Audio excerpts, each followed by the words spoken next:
There has been movement. I know. You noticed? Yeah? Yeah. I didn't know you could see from all the way over there. That's pretty cool. What are you talking about? Oh, I don't think we're talking about the same thing. What are you talking about? There has been movement on the Reckless Ben / Victor / Brian Mansell / everybody else versus Bricks and Minifigs case. The whole team. Yeah. Okay. This is very interesting. Okay. Before we start, I want to mention we are two regular people trying to decode all of this legal stuff. I like to call it mumbo jumbo, but that might be because I'm a little old. It is mumbo jumbo. Did you know that there was a character in Banjo-Kazooie named Mumbo? Okay, keep moving because people are getting bored. Okay, I love that game. Anyway, there has been movement. And per my website that I found, it has like all of the like documents listed in this. What was that? On this website. On this website. Okay. All right. And earlier today, I was at the gym, okay? I'm really working out, man. I'm working these. I got to tell you, you are looking good. I saw you at the gym today. You got muscles. Yeah, I got really big muscles. You but do, listen, you really do. This is besides the point. Okay, all right. Working out at the gym. Mm-hmm. This is how dedicated I am to this case. Between my sets, looking at this fucking website. Whoa. Like a hawk. Okay. And I saw the date July 6th, but nothing had populated. And I was like, what's going on? Something's happening, but it hasn't populated yet. Listen. Stuff populated, and this is good. So, with my normal people, not lawyer knowledge, I'm going to do my best to explain to you guys what is happening, and we're going to wait for the barbecue counselor or legal eagle or the civil rights lawyer or somebody else to jump in and create a YouTube video. But as of the time that we are recording this, none of them have created a video that has been posted to YouTube just yet. So, I'm eager to see how right I am, but I think this is really huge. Oh my God. But hold on. Make sure you check out MischiefToys.com, our independent toy company. We have all sorts of cool stuff going on right now. Between right now and this very moment and Wednesday, you have the opportunity at buying a custom Gargoyle Ghastly figure with the chance at getting this wonderful Pride variant. These are available and we don't have many. There's only 31 of the chalk figure, and there's only one of this Pride figure. So if you buy one, there's a chance you'll get this one-of-one figure. So go to MischiefToys.com, pay attention to that website. The figures can literally drop at any time. Last night one dropped at midnight, and a bunch have been dropping all day long. While you're on the website, sign up for our newsletter, and then follow us on all forms of social media at Mischief Toys and join our group, Mischief Toys Collectors. Make mischief with us. We've got a lot coming your way very soon, and we're going to be dropping all sorts of crazy announcements for San Diego Comic-Con 2026. You know what's funny? As you were doing that, I actually put one up for sale, and someone bought it like immediately. Oh my God. Yeah, that's very exciting. All right, what's your news? Okay, so as of July 6th, which is today, there was a docket text order for case to be reassigned. So it almost sounds as if they're reassigning it, like Judge Romero is no longer working on it. That's my initial thought as a regular non-lawyer person. However, I looked more into this, and basically, this is good. Okay. This is good for Ben? Yes. Okay. I think. Maybe. Okay. I don't know. Okay. The case is not eligible for consent to the jurisdiction of a magistrate judge, which essentially means that under the court's rules, cases involving requests for immediate emergency relief, which in this case, it would be the TRO stuff, the gag order. Yeah. It cannot just be seen under a magistrate judge, which is what Judge Romero is. So they assigned a district judge, which is what's his name? Can you remind me? Barlow? Judge Barlow? David Barlow. Yeah. new judge, who dis? Yes. So what's exciting about this is he has the authority to decide the emergency motion and continue handling the case. Respect my thought, Yeah. So I think we're going to see movement really, really, really soon. Boy, I got movement right now, Heather. This is getting me worked up and excited. Bad news is this judge is from Provo. And what do we know about Provo? Well, it's certainly not a dog disease. Yes, that is parvo. And because I thought you made us think that it was parvo for a few minutes. I read it that way because I've heard that word so many times. Right. Sorry. Listen. So what is Provo? That is where BAM is headquartered. That is where all the shady, well, a lot of the shady stuff be happening.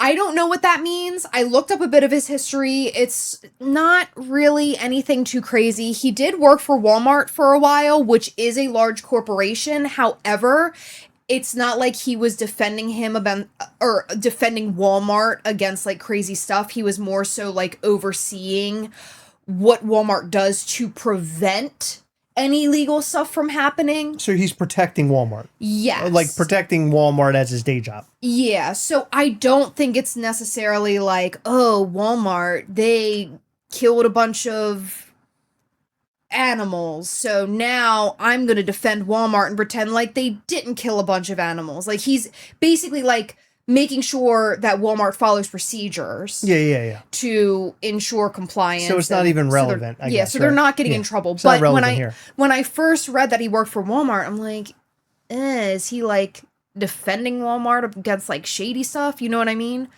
Right. But I did not find that. Is he pro big company? I guess is the question, right? Is he pro corporate? Yeah. And he's going to look at this and say, you know what? That little punk reckless Ben, we got to do something about him. Yeah. We got to take care of this guy. Yeah. We got to take care of this guy. We can't have him around. We got to take care of him. Okay. I like the commentary, but I don't like what you're doing. Anyway, I did look at, so some of the bigger cases when he was an attorney, not a judge, that he sort of defended was really big cases were GE, which people were alleging that working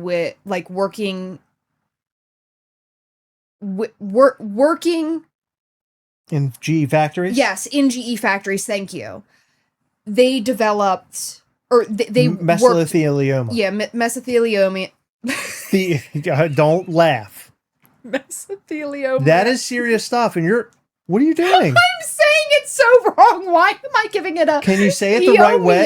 Yeah. Mesothelioma. Mesothelioma. I'm so sorry. I'm not laughing. This is a very serious topic. It is. I'm not laughing over the circumstances. I'm laughing at how I can't say it. I've never said that word before. There's no room for funny business here when we're talking about mesothelioma. Mesothelioma. Mesothelioma. I got it. Good. I'm glad you got it. Okay, so he was basically defending GE against allegations of people developing mesothelioma. You did it again. What is happening here? Can you get it under control? Because you're going to start making me laugh too, and I really don't want to. I feel like this is tough. This is a tough thing that you're doing to me. I was so excited about this video, and now I'm messing up. Okay, oh my hurry God. up.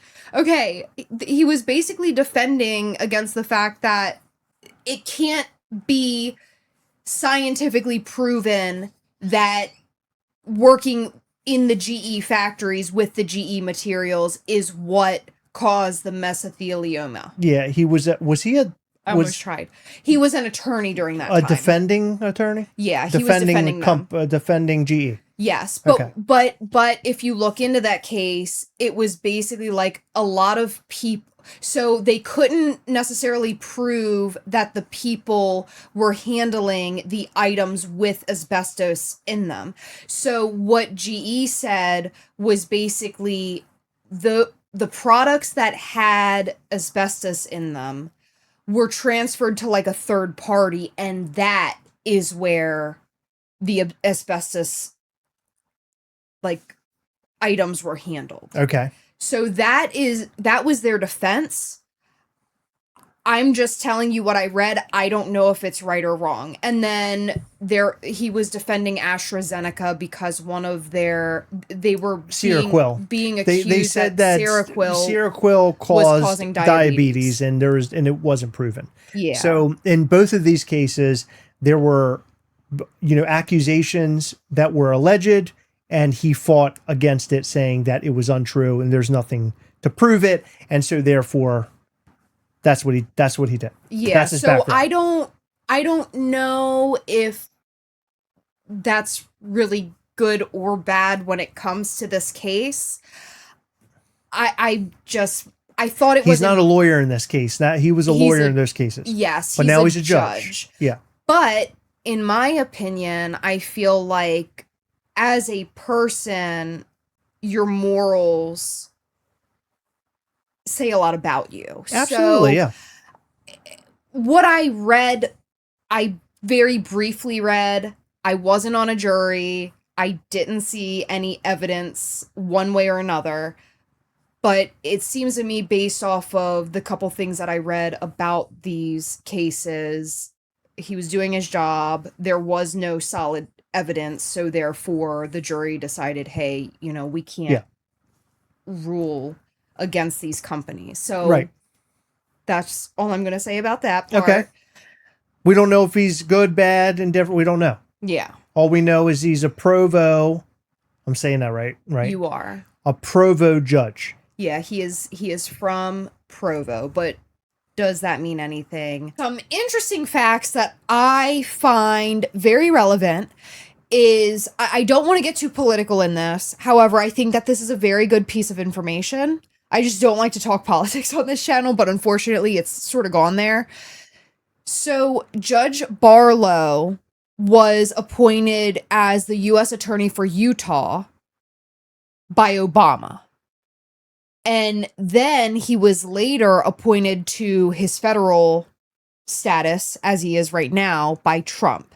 So he's being appointed by both political parties, which makes me believe that he might be more fair if he's sort of like respected by both political parties. But apparently Obama was very highly criticized for this move because this judge doesn't have much criminal experience. He has more civil experience. But in my opinion, I think that this could be good for this case. Yeah. Because it's a he civil has case. What it takes. Yeah. For so this case. if he has a lot of civil experience, wouldn't that be good for a civil case? I would think so, sure. Yeah. So I'm excited to see how this plays out. Well, I'm hoping that we finally get the freedom of speech back for our friend Reckless Ben so he can release the content finally. We're dragging this out. It's been dragged out for too long. It's a complete, utter failure of our system, and it needs to stop. Like, they need to get to the point of saying, okay, we all agree, right? Because both parties agree that we can move forward, that he gets his free speech back. It just has to be signed off by a judge, and hopefully this is the judge to get it done. This judge gets it done. This Provo judge will get it done. That's how I feel about this. Yeah. I have a good feeling. I'm hoping for the best. Yeah. Okay, so like 3-ish other things happened today. So one, Judge Romero signed off on the August 3rd extension that they filed. That's the magistrate judge. Yes. That's been replaced with. No, she's not being replaced. She's not being working replaced. together on this. Got it. Okay, got it. So I thought it was a replacement. Never mind. No, it is not. That's what the word reassignment led me to believe. Okay. But basically, they had to bring a district judge on. Got it. Did you already explain this in the video? I did. I'm sorry, I'm an idiot. Keep going. Just make believe I didn't say anything. So she signed off on that. She also signed off on a pro hack vice to bring Ben and Brian attorneys on, Edward T. Decker and John C. Clark for Brian Mansell.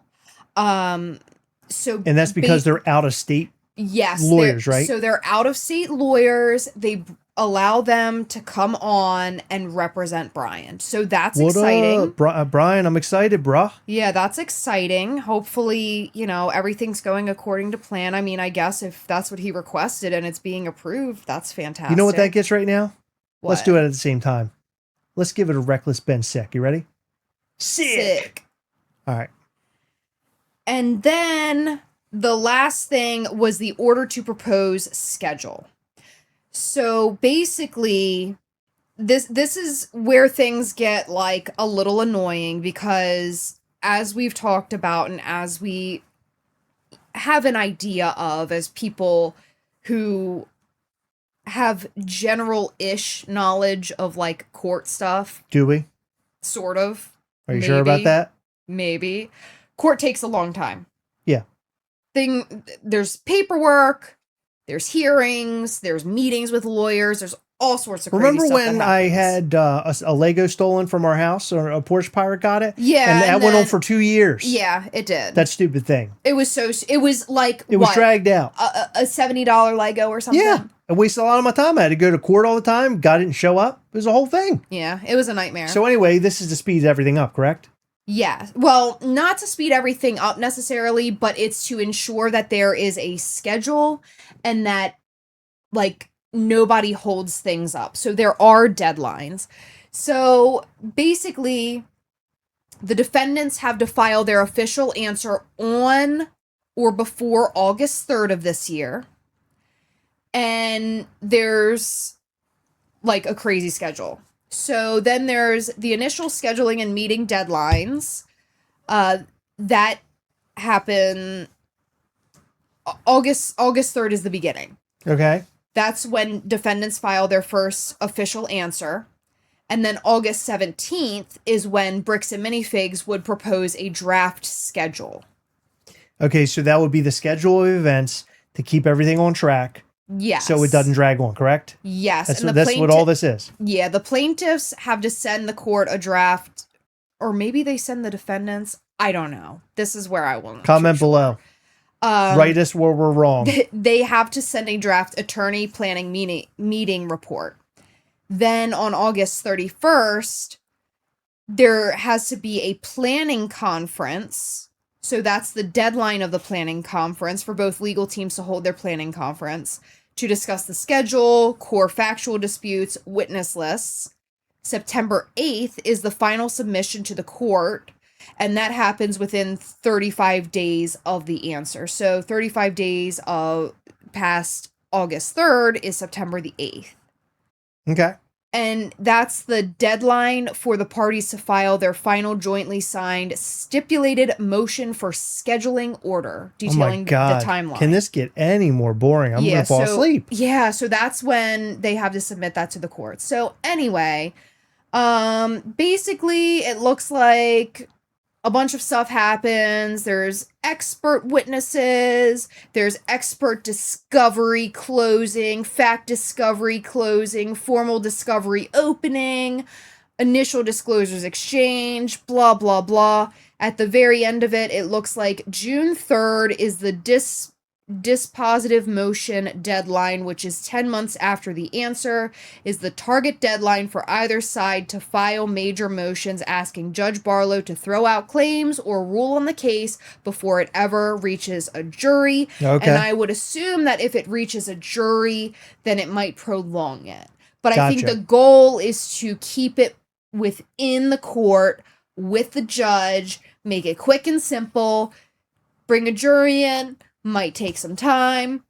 They got to hear all the evidence, listen to the witnesses, sit in a room, argue about who's right and who's wrong, maybe come to a decision, maybe come to a decision. That's the fireworks tomorrow. part. That's the part that we want. We want to see that shit go off. Yeah. I mean, okay, first fireworks, video 3. Second fireworks, Ben wins. Well, did you notice there's a lot of videos talking about BAM is like losing tons of money? Like there's a ton of videos that have been posted about that subject, and I have not watched them. Have you? So I heard LUS talk a little bit about how he had contacted, I want to say, I think the number was around like 12. And he basically asked, like, how is everything going for you? And they had said initially that, like, they're losing like 20 to 25% of revenue, I think, I is remember sort of like that. the average. Yeah, it's a lot. But that was actually a newer video. Previously, he had only talked to like 2 or 3, I think. Okay. Yeah, so then he talked to more. They were mostly in the state of Texas. He reached out to them.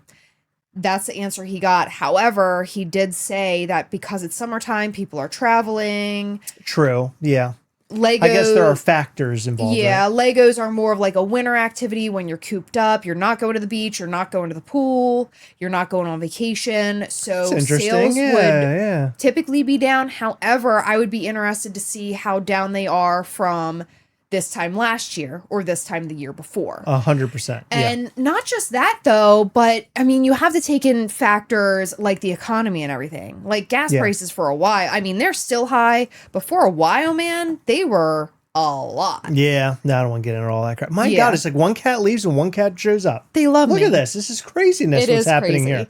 But I mean, when talking about consumers, you have to take those things into consideration. I do believe a lot of the loss of profit does have to do with this situation, but I think that there are some good points raised. It being summertime, economy, things like that. So, you know, you sort of have to... I don't think you can prove it definitively where that loss of revenue is coming from. Right. Yeah. Well, I don't know. I'm sure we'll see more content about that because I can't imagine that things are going well for these stores. I noticed so many posts from all these stores saying like, hey, you know, we're, you know, lots of negative comments, but we're a small business. You know, it's like pretty much a copy and paste over and over and over again. And I don't know if it's like the businesses are trying to get business back or if it's the overlords trying to get these businesses to get the money back or get their money back so they can be paid.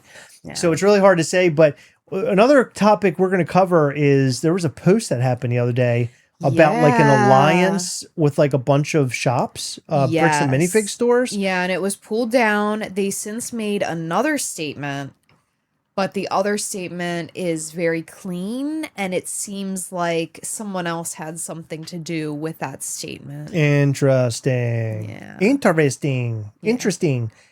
So we'll talk about that in a future video. How about that? I'm excited to talk about that. How about that?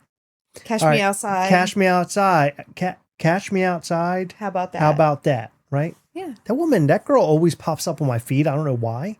She shows up and she's like doing some goofy shit. Yeah. Today she was cooking. Oh, you saw her today? It popped up on my feed today. Yeah. I'm cooking for my friends. What do I care? What was she cooking? Grilled cheese? I don't know. It looked like eggs or something. Scrambled? It looked like to me. I don't know. I be honest, I didn't pay attention. I kept scrolling. No, she's probably not that good. I can't imagine. Cheesecakes are hard to make. They crack a lot. Here, look. I talked about Mischief Toys earlier in the video, and I'm going to give you an opportunity right now to win your very first, possibly your first, maybe one of many, Mischief Toys figure. How's that sound? We are going to be giving away a Barlow Cat Ghastly figure, which is based on a kitty cat that passed away last year. My best friend Barlow, he passed away, and we made a figure that we planned on selling while he was still living and still with us, but he passed before we could do that. So now this immortalizes him forever. And so what I want you to do is comment down below, hashtag Barlow forever. I would really appreciate that. And it's so funny because there's a kitty cat on Heather right now that looks exactly like our Barlow. We ended up found a cat who looks exactly, like him, sounds like him, still has like a very sweet personality. Oh my God, Heather, you have him fold up like an accordion. But this is such sweet animal, our buddy Brocky here. So it's like his little brother or something. It's weird, isn't it? It is.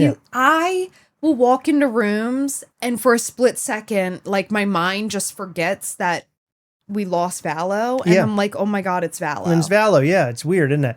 Yeah. So anyway, go over and check out MischiefToys.com. Show us some love. Sign up for the newsletter. And again, Follow us on all forms of social media at Mischief Toys. We're going to be announcing some San Diego Comic-Con stuff this week, so be on the lookout for that. And I'm so excited. And our patrons, we will be going live with our patrons this Saturday, and we're going to be showing you all sorts of behind-the-scenes stuff. It's going to be great. We're working with not only our friends $7 a pop, but another company, and we'll be announcing that very soon. Speaking of Patreon, patrons, this new call is going to be great because we're going to have all sorts of stuff to give away. We're going to have you, we're going to show you all that upcoming Mischief Toy stuff, which is really fun to share. You can ask questions, you can make your comments, you can say what you love, and hey, this is amazing, or whatever you have to say about the things that we're going to show you. Most of the time, I would say 99.9% of the time, it's always positive, which we really appreciate hearing that feedback.